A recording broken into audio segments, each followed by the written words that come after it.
नमस्कार, आप देख रहे हैं बात देवभूमि की। मैं हूं आपके साथ पूजा मोहन पांडे। आपको बता दें कि लगातार ये प्रोग्राम आपको ऐसी सियासी घटनाओं से, ऐसे सामाजिक मुद्दों से रूबरू कराने का काम करता है जिसका सरोकार सीधे तौर पर आपसे है। पिछले कुछ दिनों से देवभूमि की जमीन पर नजर डालने पर सिर्फ सियासी दंगल आपको नजर आएगा। सियासी यात्रा, वादे, मंथन। इस रेस में कभी सत्ताधारी आगे चल रही है पार्टी, तो कभी मुख्य विपक्षी दल का दर्जा प्राप्त कांग्रेस। लेकिन इस सियासी खेल में थोड़ा सा ट्विस्ट है, और वो ट्विस्ट है आपकी एंट्री। तो चर्चा आज इसी विषय पर कि आपकी एंट्री से क्या अब त्रिकोणीय दंगल है।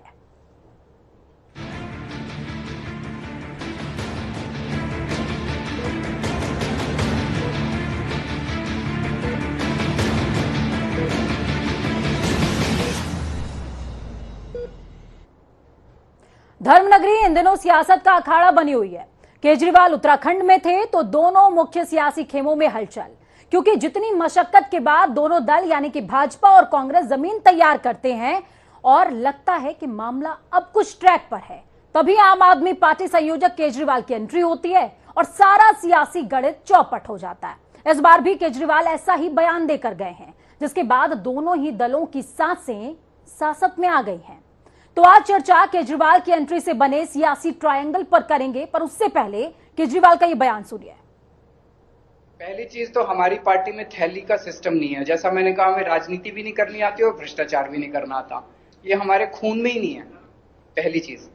दूसरी चीज, इनमें से कई लोग कैंडिडेट भी बनेंगे और कई लोग पार्टी की जिम्मेदारी भी संभालेंगे। पार्टी भी संभालनी जरूरी है। अगर सारे कैंडिडेट बन गए तो पार्टी कौन चलाएगा? कुछ कैंडिडेट भी बनेंगे और कुछ।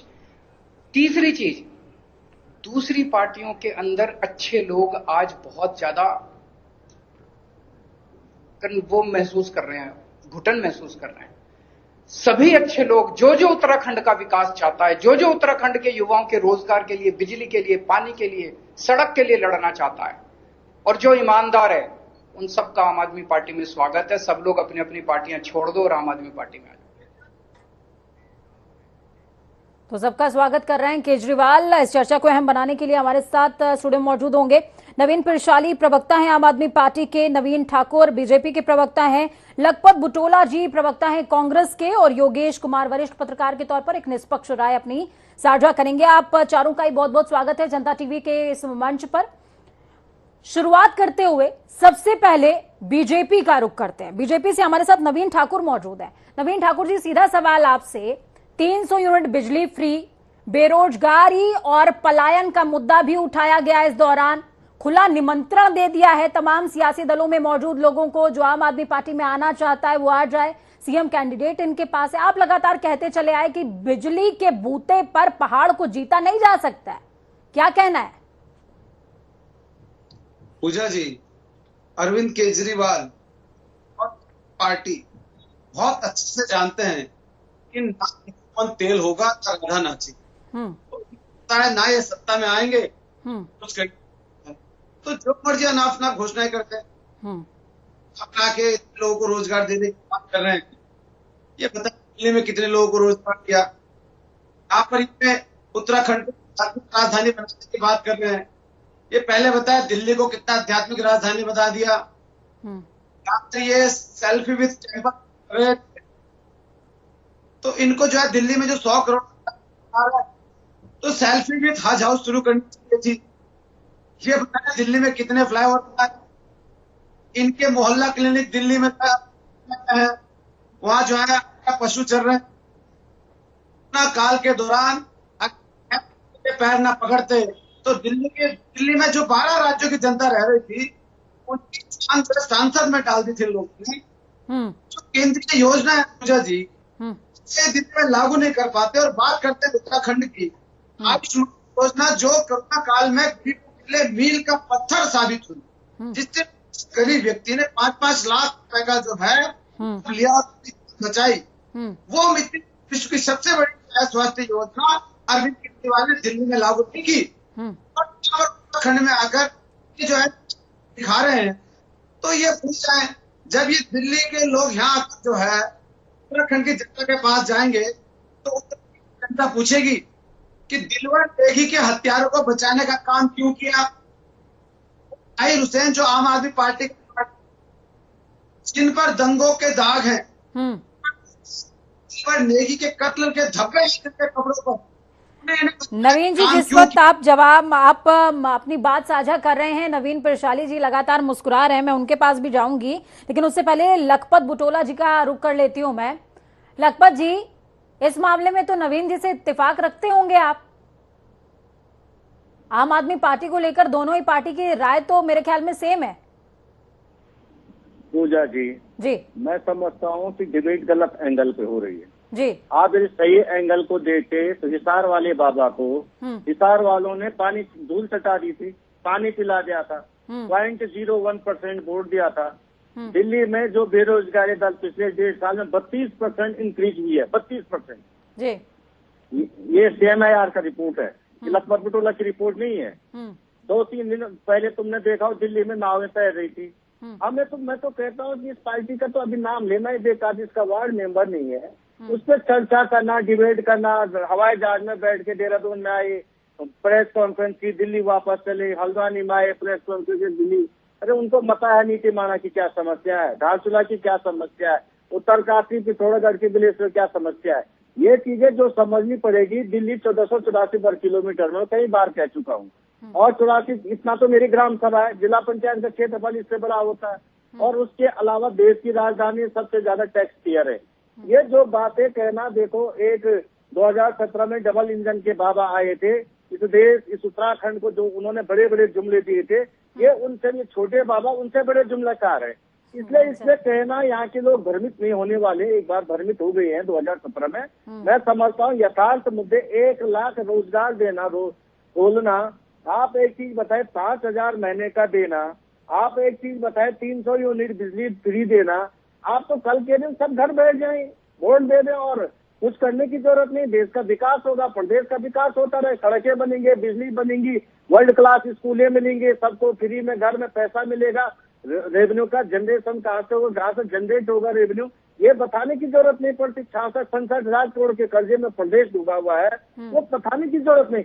आकर के जुमले करना, आकर के झूठ बोला, यही बात पंजाब में जाके बोलेंगी, यही बात गोवा में जाके बोलेंगे, यही बात आपने हरियाणा में जाके बोली, लेकिन इनकी दाल गलने वाली नहीं। इससे मुझे नहीं लगता डिबेट करने की जरूरत यहाँ पे है कि भाजपा ने पिछले 4.5 सालों में क्या किया है, और उनकी तुलना 2012 से 17 तक कांग्रेस की सरकार, 17 से 22 तक भाजपा की सरकार में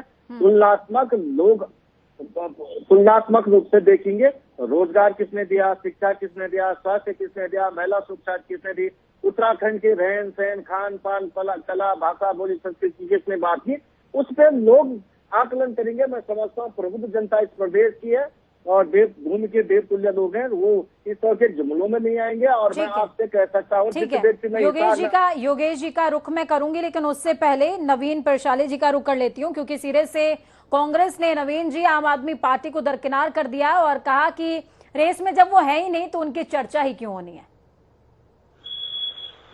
देखिए पूजा जी, आज वो पार्टी बात कर रही है जिस पार्टी का जहाज डूब रहा है और उसमें लोग भाग रहे हैं। भारतीय जनता पार्टी के अंदर आप देख रहे हैं किस प्रकार का अंतरकलह हो रहा है। उसको करेंगे तो पूरी डिबेट इसी में चली जाएगी। मैं सकारात्मक रुख पर आता हूं। आज हमारे शीर्ष नेता माननीय अरविंद केजरीवाल जी ने अपना योजनाबद्ध तरीके से जो हम अब यहाँ चुनावी रणनीति में आगे बढ़ रहे हैं, उसके तहत हल्द्वानी का दौरा किया और उन्होंने कहा कि भारतीय जनता पार्टी और कांग्रेस ने पिछले 21 सालों में जो प्रदेश की दुर्दशा की है, उस दुर्दशा को सुधारने के लिए हम 21 महीने का प्लान तैयार कर रहे हैं, और आम आदमी पार्टी के पास वो एक्सपर्टीज है कि 21 महीने में कैसे ठीक होगा। आज उन्होंने रोजगार पर बहुत बड़ी घोषणा करते हुए 5-6 घोषणाएं की, 6 मुख्य घोषणाएं की, जिसमें है कि हर युवा को रोजगार मिलेगा, और प्रत्येक घर से अगर रोजगार नहीं है तो उसको 5,000 बेरोजगारी भत्ता भी कह सकते हैं, और 6 महीने के अंदर हम 1 लाख रोजगार सृजित करेंगे, क्योंकि 65,000 यहाँ पर रिक्त पद है और 35,000 और यहाँ पर क्रिएट की जाएंगे। रोजगार पोर्टल बनाया जाएगा जिसमें रोजगार लेने वाले देने वाले भी होंगे, और रोजगार पलायन मामलों का अलग मंत्रालय बनेगा, जो आज वहां पर एक बॉडी में बनाया था, आयोग बनाया था, वो आयोग देहरादून में रहता है, उसका भी ये पलायन करना है। तो भारतीय जनता पार्टी कांग्रेस के पास आज कोई मुद्दे नहीं इस प्रदेश के कोई मुद्दे नहीं। और लखपत बुटोला जी, आपका तो जहाज डूब रहा है, पहले अपना जहाज 30 सेकंड मैं कुछ कह रहे हैं। मैंने कहा केजरीवाल जी, पहले राउंड में आप जवाब दीजिए, मैं एक तथ्यात्मक जवाब पूछा हूँ। मैं ये पूछ रहा हूँ, केजरीवाल जी दिल्ली के जनता के प्रति जवाब दे हैं, दिल्ली में 32% की बेरोजगारी इंक्रीज क्यों हुई, इससे जवाब दीजिए ना आप। 32% की इंक्रीज क्यों हुई दिल्ली के अंदर बेरोजगारी? नवीन पिरशाली जी, मेरा भी खैर यही सवाल था, ये सवाल लखपत जी भी पूछ रहे हैं, ये सवाल मेरा भी है आपसे, और मेरे ख्याल में जो तमाम जनता है इस समय जो आपको सुन रही है, क्योंकि आप आम आदमी पार्टी का प्रतिनिधित्व कर रहे हैं, वो भी ये जानना चाहेगी कि दिल्ली के अंदर जिस तरीके से बेरोजगारी बढ़ी है, पलायन बढ़ा है, दिल्ली के ये जो युवा हैं वो बाहर जाने की कवायद कर रहे हैं, पलायन चल रहा है, जब दिल्ली में नहीं रुका, पहाड़ पे कैसे रोक पाएंगे? पहाड़ पे तो तमाम तरह की असुविधाएं होती हैं, या फिर ये माना जाए कि सिर्फ जो घोषणाएं हैं वो कागजी हैं? नहीं, बिल्कुल भी घोषणाएं कागजी नहीं है। अभी दिल्ली में कोरोना काल में 10 लाख लोगों को रोजगार मिला है पोर्टल के जरिए, जो दिल्ली सरकार ने पोर्टल तय किया है उसका डेटा है। आप दिल्ली सरकार की आरटीआई डालिए और उनसे मांगिए कि आपने 10 लाख लोगों को कैसे रोजगार दिया। उत्तराखंड की तरह नहीं है कि हमने 7 लाख लोगों को रोजगार किया और वहां पर बेरोजगारी में आज हम शीर्ष पे पहुंच गए, 22% से ऊपर दर बेरोजगारी की पहुंच चुकी है। उत्तराखंड आज शीर्ष राज्यों में पहुंच चुका है बेरोजगारी में। तो भारतीय जनता पार्टी कांग्रेस की देन है, इन्होंने इस प्रदेश को लूटा, खोल के दिखा देते हैं नल पे, सालों से इसको लूटा। एक स्थायी राजधानी नहीं दे पाए, एक स्थायी राजधानी सीएमआई आपकी रिपोर्ट कह रही है, स्थायी राजधानी राजधानी नहीं थी, ये इतना नहीं कर पाए। और बात करते बड़ी बड़ी आपके बस का कुछ नहीं होगा भाई साहब, आपने लूटा है, आप लूटना जानते हैं, आप रिसोर्सेज बढ़ाना नहीं जानते। जब नहीं जाते ये पूछ रहे हैं कि 32% की बेरोजगारी दर दिल्ली में क्यों बढ़ी, उसका तो आप जवाब दें। राज्य आंदोलन उसका जवाब दीजिए। अरविंद केजरीवाल उत्तराखंड के लिए जवाब दे नहीं है, वो दिल्ली के लिए जवाब दे। मैं दिल्ली की बात पे कीजिए, दिल्ली के लिए उत्तरदायी है, दिल्ली की सरकार चला। लखपत जी, लेकिन मेरा पॉइंट ये है कि अजय कोठियाल जिनको सामने किया गया है वो तो उत्तराखंड से ताल्लुक रखते हैं, सैनिक हैं, ईमानदार हैं, उनकी निष्ठा पर प्रश्न चिन्ह नहीं लग सकता। कहीं ये नहीं लगता है आपको कि ये बीजेपी और कांग्रेस दोनों के लिए एक तरीके से बैकड्रॉप है? वो पूजा जी, लखपत बिटोला क्या बेईमान है? क्या लखपत बिटोला ईमानदार नहीं है? ये तो भ्रष्टाचार के आरोप है कि डीजे। आप ये बताओ, कर्नल कोठियाल ईमानदार है? पहली बात है। दूसरी बात है, कर्नल कोठियाल जवाब दे तो वो घोषणा क्यों नहीं करते? दिल्ली से आके क्यों घोषणा होती है? दिल्ली का मुख्यमंत्री दिल्ली के लिए जवाब के अंदर 32% बेरोजगारी दर 1.5 साल में बढ़ती है, तो उत्तराखंड में किस तरह की घोषणा करना चाहते हैं? दिल्ली के प्रति जो जवाब दिए उसको तो निभाएं आप, जो दिल्ली की जनता ने आपको देखिए, आप जवाब दिए। इससे मैं गलत कह रहा हूँ तो आप बताएं कि साहब ये सरकारी आंकड़े हैं, लखपत बिटोला क्या आंकड़े नहीं है।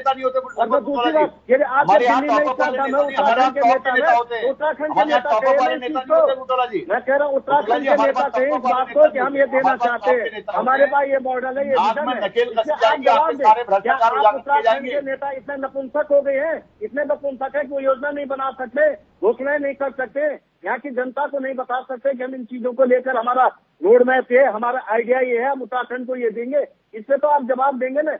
दिल्ली के मुख्यमंत्री दिल्ली के प्रति जवाब दे, और मैं समझता हूँ कि उन्हें दिल्ली के जवाब देना चाहे कि 32% की बेरोजगारी क्यों बढ़ी है, उससे आपको जवाब देना चाहिए। आप उत्तराखंड के झूठ बोलने का काम कर रहे हैं, ये भूमि की संस्कृति से आपसे झूठ बोलना चाहते हैं, आप झूठ की राजनीति, आप कितना झूठ बोलोगे, कितना झूठ बोलोगे, कितने कपट करोगे, कितना छल करोगे? हिसार की जनता ने जवाब दिया आपको, आप हिसार में पढ़े लिखे, हिसार की जनता ने 52% वोट दिया। नवीन जी, लखपत जी, क्या आपको ये लग रहा है कि आप दोनों की बात में से किसी की भी बात जनता तक पहुंच पा रही है क्या? एक एक करके अपनी बात रखिए। भरोसा नहीं जता पाए आप, उत्तराखंड में भरोसा जताना चाहते, उस हरियाणा का भी विकास कीजिए जहां से आप पैदा हुआ, शिक्षा हुआ, दीक्षा हुई, वहाँ का विकास कीजिए, वहाँ फ्री दीजिए, वहाँ रोजगार दीजिए, हरियाणा को डेवलप कीजिए। लेकिन हरियाणा की जनता ने आप 0.01% वोट दिया आपको 43 साल, ये भी रहा 6 महीना आप वहाँ रहे, बहुत बड़ी बड़ी घोषणाएं किया। दिल्ली में 32% की बेरोजगारी दर आपने बढ़ा दी, उत्तराखंड में गर्म बेरोजगार, ये आप बहुत अच्छी बातें करते मीडिया में आके।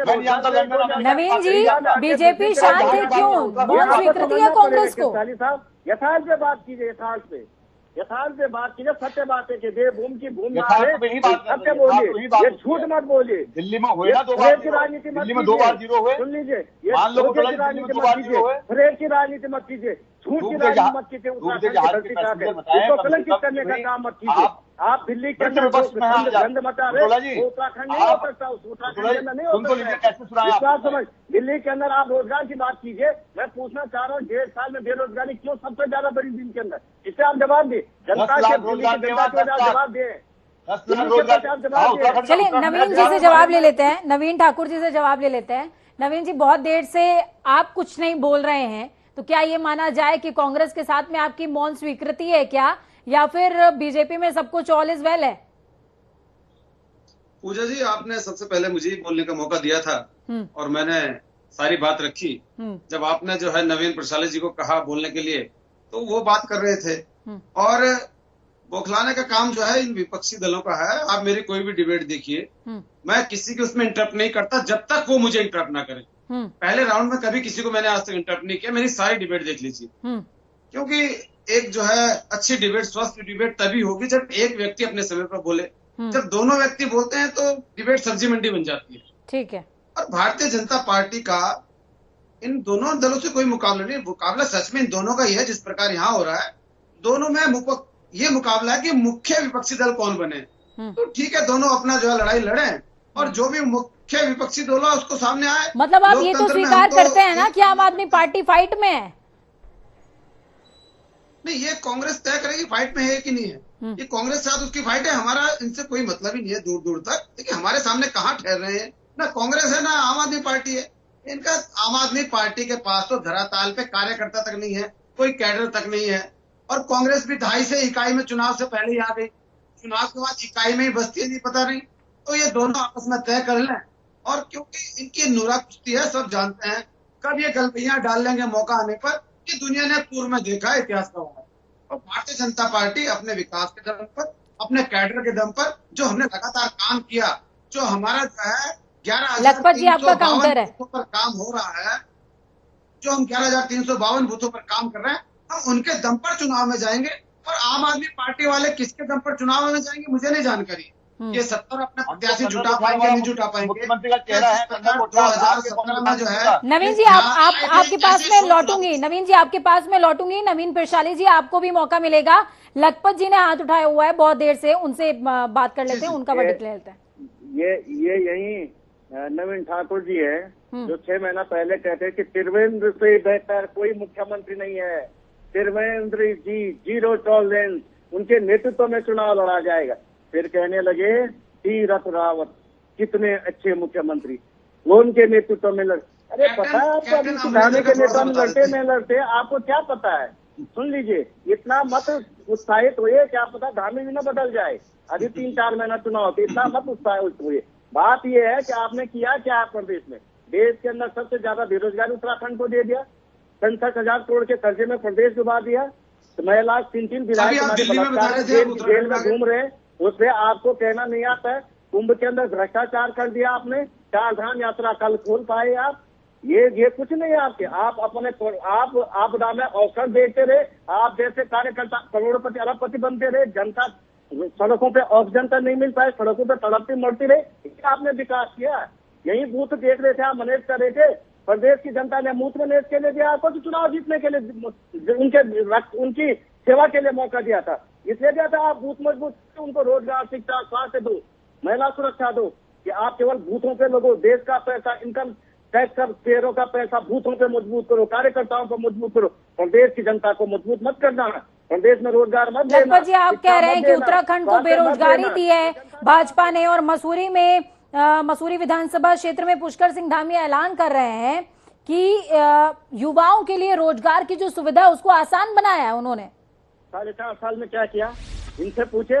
मुख्यमंत्री आज बन रहे, 4.5 साल में क्या किया? क्या कर रहे थे? भ्रष्टाचार कर रहे थे, प्रदेश लूट रहे थे, खसोड़ रहे थे, खनन का काम कर रहे थे। क्या काम कर रहे थे 4.5 साल? इनके जब चुनाव आ रहे थे तब। नवीन प्रशाली जी, लास्ट वर्डिक्ट आपका, इसके बाद मैं योगेश जी के पास जाऊंगी इस पूरी डिबेट को कंपाइल करने के लिए। नवीन प्रशाली जी।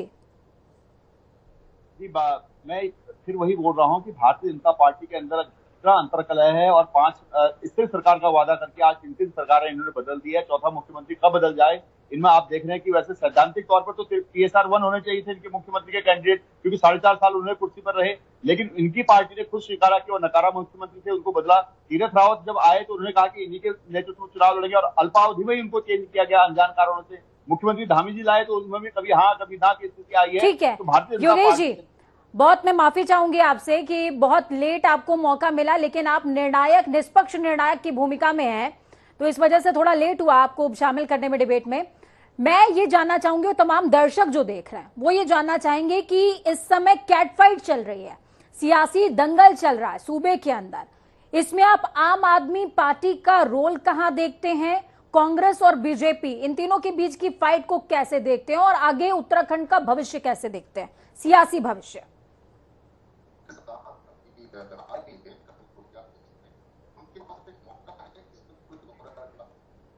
ठीक है योगेश जी, बहुत शुक्रिया। आपकी आवाज में थोड़ी सी दिक्कत हो रही थी, मैं माफी चाहूंगी आपसे, लेकिन जितनी बात मैं आपकी समझ पाई हूं तमाम दर्शकों को मैं वो कन्वे करती हूं कि आम आदमी पार्टी के पास एक मौका है फ्रेश राजनीति, फ्रेश सियासत तमाम जो जनता है उत्तराखंड की उनके सामने रखने की, और कहीं ना कहीं कांग्रेस और बीजेपी के लिए थोड़ा सा सिरदर्द है, उनको अपनी जो पॉलिटिक्स है उसको थोड़ा सा रिफाइन करना पड़ेगा। बहुत शुक्रिया आप चारों का ही हमारे साथ जुड़ने के लिए, इस चर्चा को बेहद अहम बनाने के लिए।